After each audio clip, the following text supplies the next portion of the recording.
मीरा को ट्रैवल करने का बहुत शौक था। एक दिन वो अकेली एक खूबसूरत हिल स्टेशन पर निकल पड़ी अपनी कार लेकर। पहाड़ों के बीच ठंडी हवा विंडो से आ रही थी। वो जाकर एक खूबसूरत जगह पहुंची जहां उसकी मुलाकात आरव से हुई। आरव ने बताया कि वो वहीं का रहने वाला है। मीरा उस जगह के बारे में ज्यादा नहीं जानती थी, इसलिए आरव ने तय किया कि वो ही उसे ये पूरा हिल स्टेशन दिखाएगा।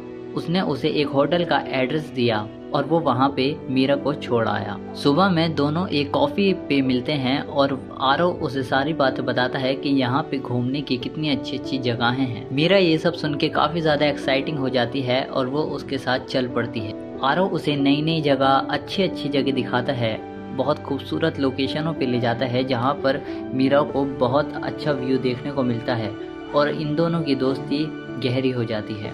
पूरे दिन बीत जाने के बाद दोनों घूमते घूमते दोनों को रात हो जाती है और दोनों एक कैंप फायर करते हैं। वहाँ पर मीरा आरव को बताती है कि वो बचपन में कितनी अकेली पड़ गई जब उसके डैड उसकी माँ को और उसे बिना बताए कुछ कहे ही घर छोड़ के चले गए। ये बात सुनकर आरव को उससे थोड़ा लगाव हो जाता है और आरव उससे अंदर ही अंदर हमदर्दी रखने लगता है। आरव कुछ ऐसा कहता है कि मीरा की आंखों में आंसू आ जाते हैं और वो बिन कुछ कहे वहाँ से चली जाती है।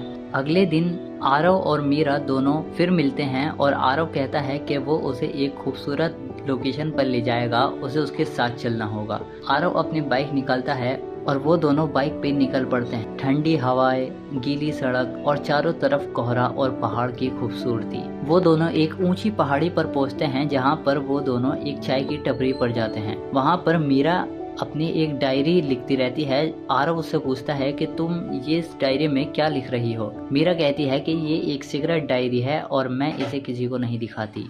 मौसम खराब होने वाला था, इसलिए जल्दी से आरव मीरा को लेकर एक होटल रूम में जाता है जहां पे होटल का मालिक उन्हें बताता है कि आज रात बहुत ज्यादा मौसम खराब है, इसलिए इलेक्ट्रिसिटी जा सकती है। मीरा कैंडल लेकर आरव को ढूंढती है और बहुत तेज बारिश होती रहती है। तभी अचानक से कैंडल बुझ जाती है और आरव पीछे से आगे उसे डरा देता है। फिर दोनों हंसते हैं, मुस्कुराते हैं और बारिश बंद होने के बाद दोनों एक पास के ही रेस्टोरेंट में जाते हैं जहाँ पर वो मीरा से पूछता है कि वो सीक्रेट डायरी क्या थी और तुम क्या लिख रही थी।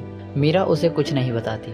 अगली सुबह वो मीरा को एक खूबसूरत लोकेशन पर लेके जाता है जहाँ पे मीरा बहुत ज़्यादा खुश हो जाती है। उसे वहाँ का एनवायरनमेंट बहुत ज़्यादा पसंद आता है। कुछ दूर वहाँ पे एक शहर बसा हुआ था जहाँ पे बहुत अच्छी मार्केट थी। वो दोनों शॉपिंग करते हैं, हंसी मजाक करते हैं, मोमोज खाते हैं और न जाने क्या क्या करते हैं।